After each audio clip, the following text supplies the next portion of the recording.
दोस्तों, मूल रूप से बिहार के समस्तीपुर के वेनी गांव के रहने वाले AI engineer Atul Subhash suicide case में हर दिन नई बात सामने आ रही है। अतुल सुभाष की पत्नी निकिता सिंघानिया, उनकी सास निशा सिंघानिया और साले अनुराग सिंघानिया इस वक्त पुलिस की गिरफ्त में है। वहीं अतुल का परिवार अब अपने पोते को लेकर चिंतित हो रहा है और पूरा का पूरा परिवार उसे खोज रहा है। अतुल का बेटा व्योम 4 साल का होने वाला है और आने वाले 20 फरवरी को उनका जन्मदिन है, जिसके लिए अतुल ने बेटे के लिए एक खास गिफ्ट तैयार करके रखा था। आज के इस वीडियो में हम आपको अतुल सुभाष की सास और निकिता सिंघानिया की मां निशा सिंघानिया के बारे में बताएंगे कि कैसे वह अतुल के खिलाफ शादी के पहले से ही साजिश करने लगी थी और इस काम में निकिता सिंघानिया ने उसका पूरा साथ दिया था। कैसे निशा सिंघानिया इस पूरे मामले की मास्टरमाइंड बनकर सामने आ रही है, आइए आपको बताते हैं आज के इस वीडियो में। हेलो एंड नमस्कार, मेरा नाम है प्रशांत और आप देख रहे हैं बेजोड़जोड़ा.com का यूट्यूब चैनल। दोस्तों, भारतीय समाज में ऐसा कहा जाता है कि लड़की को शादी के बाद उसका ससुराल ही उसका घर होता है और ससुराल वाले उसके अपने। लेकिन अगर शादी के बाद भी एक लड़की अपने मायके के इशारे पर नाचे तो उसके घर का तबाही निश्चित है और अतुल सुभाष के केस में बिल्कुल वैसा ही हुआ।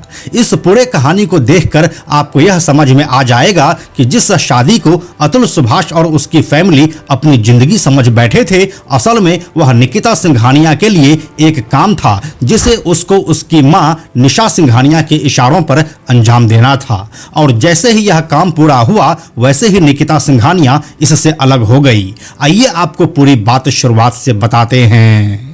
अतुल सुभाष के पिता पवन कुमार मोदी के अनुसार हम मारवाड़ी समाज से आते हैं और यहाँ बिहार में हमारे समाज में लड़कियां कम मिलती है, इसलिए हमने अपने बेटे को अपनी ही जाति में लड़की देखने को कहा था। जिसके बाद अतुल ने मैट्रिमोनियल साइट पर अपना प्रोफाइल बनाया और फिर उसे निकिता मिली। दोनों ने एक दूसरे को पसंद किया और 1 महीने के अंदर 25 जनवरी 2019 को इंगेजमेंट हो गई। फिर 26 अप्रैल 2019 को शादी भी हो गई, जिसके बाद निकिता बस एक दिन 27 अप्रैल को ही अपने ससुराल रही और उसके बाद कभी वापस नहीं आई। इस शादी से पहले अतुल की सास और निकिता की मां निशा सिंघानिया ने अतुल की सैलरी स्लिप मंगवाकर देखी थी। यहीं से उन्होंने यह देख लिया था कि कैसे अतुल को फाइनेंशियली लूटा जा सकता है और एक एटीएम मशीन की तरह इस्तेमाल किया जा सकता है। उसके बाद अतुल को जल्दी शादी करने के लिए यह कहकर दबाव बनाया गया कि निकिता के पिता की तबीयत ठीक नहीं रहती है। यहां से अतुल और निकिता ने जनवरी में दोनों फैमिली को दिल्ली में मिलवाया और 3 महीने बाद ही दोनों की वाराणसी के हिंदुस्तान इंटरनेशनल होटल में शादी धूमधाम से कर दी गई। इस कारण उनकी फैमिली के बारे में जानने और समझने का ज्यादा मौका नहीं मिला। लेकिन अब इस शादी के तुरंत बाद निकिता और उसके फैमिली की डिमांड शुरू हो गई।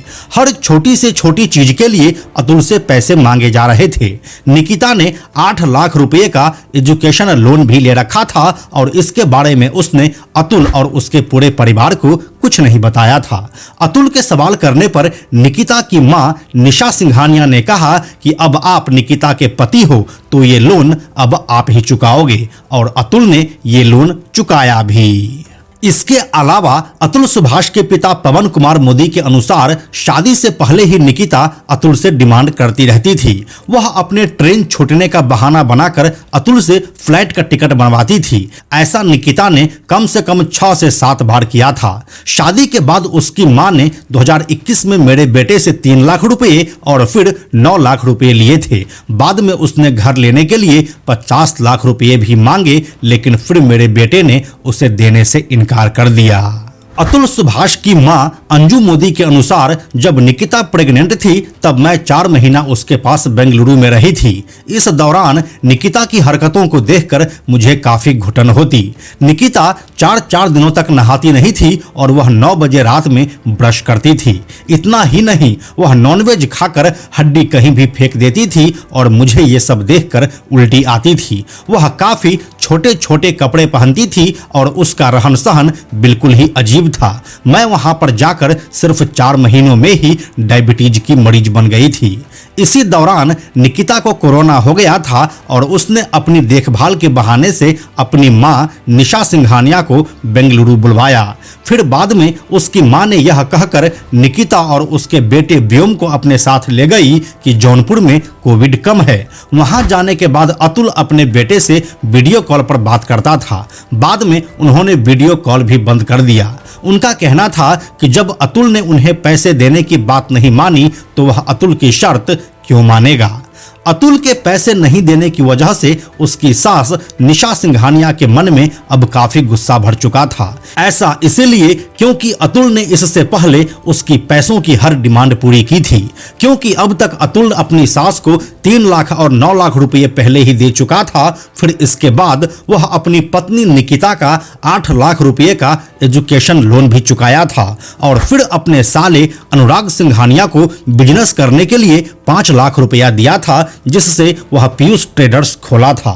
यानी कि अब तक अतुल अपनी पत्नी निकिता के बहाने से अपनी सास और साले को करीब 25 लाख रुपए दे चुका था और इसलिए अब निशा सिंघानिया के मुंह में भी खून लग चुका था। निशा सिंघानिया अपनी बेटी को माध्यम बनाकर अतुल से लगातार पैसे निकलवा रही थी, क्योंकि उसे जौनपुर में घर का लोन भी भरना था। इसलिए उसने इस बार 50 लाख रुपए की डिमांड की, लेकिन अतुल सुभाष इसे पूरा नहीं किया और यहीं से अब निशा सिंघानिया डिवोर्स और एलिमनी वाला हथियार निकाल ली।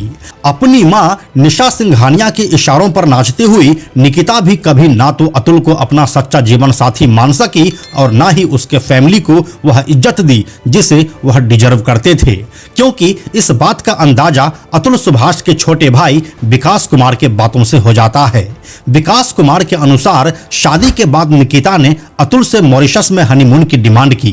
दोनों करीब 10 दिनों तक वहां पर वेकेशन पर रहे। जिस दिन उन्हें वापस इंडिया आना था उस दिन अतुल का बैग कैब वाले की लापरवाही की वजह से किसी दूसरे लोकेशन पर चला गया था। उस बैग में अतुल का पासपोर्ट और वीजा सहित कई जरूरी डॉक्यूमेंट्स थे। इस बात पर निकिता बिल्कुल परेशान नहीं थी, बल्कि वह अतुल पर हंस रही थी। अतुल को इस बात का डर था कि बिना पासपोर्ट के वह अपने देश कैसे जाएंगे, कहीं उन्हें अरेस्ट ना कर लिया जाए या फिर आतंकवादी घोषित ना कर दिया जाए। लेकिन फिर भी अतुल ने जैसे तैसे करके और वहां पर भारतीय दूतावास में संपर्क करके अपना और निकिता का वापसी सुनिश्चित किया। अतुल के छोटे भाई विकास कुमार के अनुसार मेरे भाई से आज तक पापा ने कोई काम नहीं करवाया था। अतुल पढ़ने में काफी तेज थे और दिन भर किताबों में ही रहते थे, लेकिन निकिता ने कोविड के दौरान अतुल से घर के सारे काम करवाए, यहाँ तक कि अतुल से बर्तन और पोंछा भी लगवाए। कोरोना के दौरान जब पूरी दुनिया लॉकडाउन में थी और घर से बाहर नहीं निकलती थी, तब निकिता ने 30 दिन में 21 दिन बाहर से खाना ऑर्डर करवाए थे, क्योंकि उसे सिवाय खुद के किसी से कोई मतलब नहीं था। लेकिन फिर भी हम लोग यह सोचकर कुछ नहीं बोलते थे कि अब वह हमारी ही घर की है। लेकिन इन्हीं सब चीजों को निशा सिंघानिया ने एक हथियार की तरह इस्तेमाल किया और आज नतीजा सबके सामने है। दोस्तों, इतना कुछ जानने के बाद यह तो समझना बिल्कुल भी मुश्किल नहीं है कि अतुल के होने या ना होने से उसकी सास निशा सिंघानिया ही क्या, उसकी पत्नी निकिता सिंघानिया को भी कोई फर्क नहीं पड़ने वाला है, क्योंकि अतुल सुभाष उसके लिए बस एक एटीएम मशीन था जो कि अब हमेशा के लिए बंद हो चुका है। इस मामले में निकिता तो सीधे तौर पर गुनहगार है ही, लेकिन उसकी मां इस पूरे कहानी का मास्टरमाइंड दिखाई दे रही है। इसके बाद अब आपको अतुल सुभाष के उस गिफ्ट के बारे में भी बता देते हैं जो वह अपने बेटे व्योम के लिए छोड़ गए हैं। उसने गिफ्ट के ऊपर एक मैसेज भी लिखा है, मेरे प्यारे बेटे व्योम मोदी को यह गिफ्ट 20 फरवरी 2038 को उसके 18वें जन्मदिन पर देना। तब तक यह गिफ्ट मेरे भाई विकास कुमार के पास रहेगा। यह गिफ्ट अतुल के भाई विकास ने पूरी पैकिंग और मैसेज के साथ संभाल के रखा है ताकि वह अपने भतीजे को समय आने पर दे सके। इसके अंदर में क्या है यह किसी को नहीं पता। अब अतुल के फैमिली को उस मासूम के बारे में चिंता हो रही है कि आखिर वह किनके पास और किस परिस्थिति में है। अतुल के पिता पवन कुमार मोदी ने कहा कि मैं तो उस पोते का दादा हूं जिसका पता अभी तक नहीं चल पाया है, जिसका चेहरा मैंने आज तक कभी सामने से नहीं देखा है। मुझे डर है कि अगर वह आपराधिक किस्म के लोगों के साथ रहेगा तो कहीं वह भी अपराधी ना कहलाने लगे। वहीं अतुल की मां अंजू मोदी ने कहा कि मैं हर चीज को सह लेती, लेकिन अब मेरी बस यही इच्छा है कि मैं अपने पोते को अपने सामने देखूं। अंजू मोदी रोते हुए कहती है कि मेरा पोता मेरा दूसरा अतुल सुभाष होगा। मैं अपने पोते के सहारे जी लूंगी। मेरे पोते को कोई दिलवा दो। अभी तक व्योम मोदी का हालांकि कोई पता नहीं चल पाया है कि वह कहां है और किसके साथ है। पुलिस भी उसकी लगातार छानबीन कर रही है, लेकिन जैसा कि हमने आपको पिछले वीडियो में बताया था कि बेंगलुरु पुलिस यह बात भली भांति जानती होगी कि वह मासूम अभी कहां है। खैर, इस पूरे मामले में न्याय का इंतजार हर देशवासी कर रहा है और उम्मीद है कि अतुल सुभाष को उसके हिस्से का न्याय जरूर मिलेगा। बाकी आप इस बारे में क्या सोचते हैं हमें कमेंट में लिखकर जरूर बताइए। हम जल्दी मिलते हैं आपसे एक नए वीडियो के साथ में हम आपको यह भी बताते चलें कि आप में से 97% ऐसे लोग हैं जो हमारे वीडियोस को देखते तो हैं लेकिन हमारे चैनल को सब्सक्राइब नहीं करते हैं। ऐसे लोगों से हमारी हाथ जोड़कर विनती है कि अगर आपको हमारे वीडियोस पसंद आ रहे हैं तो आप बेजोड़ जोड़ा के इस चैनल को सब्सक्राइब जरूर कर लीजिए। साथ ही बेजोड़ जोड़ा नाम से हमारा एक एक्स अकाउंट है, यानी कि ट्विटर अकाउंट है, आप उसे भी फॉलो जरूर कीजिए। यह वीडियो अगर आपको पसंद आया तो इसे लाइक और शेयर जरूर करें। आने वाले वीडियोस के लिए बेजोड़ जोड़ा को सब्सक्राइब करके बेल आइकन को टच करना ना भूलें। Thank you so much.